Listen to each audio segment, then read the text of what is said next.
বন্ধুরা, আমরা সাধারণত জানি জামরুল গাছে ফুল আসে ফেব্রুয়ারির লাস্ট, মার্চ মাসের দ্বিতীয় সপ্তাহের মধ্যে।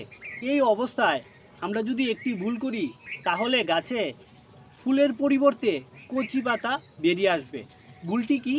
এই অবস্থায় আমরা যারা ছাদ বাগানিরা আছি তারা যদি জামরুল গাছের গুঁড়িতে নাইট্রোজেন জাতীয় তরল খাবার যেমন সবজি পচা জল বা সরিষার খৈল পচা জল প্রয়োগ করি তাহলে ফুলের পরিবর্তে কচি পাতা বেরিয়ে আসবে।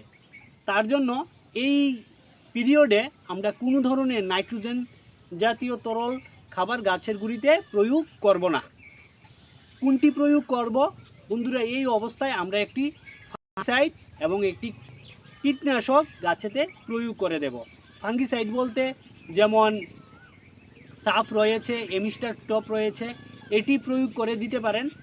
আর ইনসেকটিসাইডের মধ্যে কাকা রয়েছে বা ইমিডাক্লোরোপিডের গ্রুপের রাসায়নিকভাবে যারা করেন যে কোনো কীটনাশক এই অবস্থায় আপনারা গাছটিতে প্রয়োগ করে দেন। গাছটি সুস্থ সবল থাকবে এবং প্রচুর পরিমাণে ফুল নিয়ে আসবে। তো ভিডিওটি ইনফরমেটিভ হয়ে থাকলে একটি লাইক দিয়ে চ্যানেলটিকে সাবস্ক্রাইব করার অনুরোধ রইল। ভালো থাকবেন, সুস্থ থাকবেন।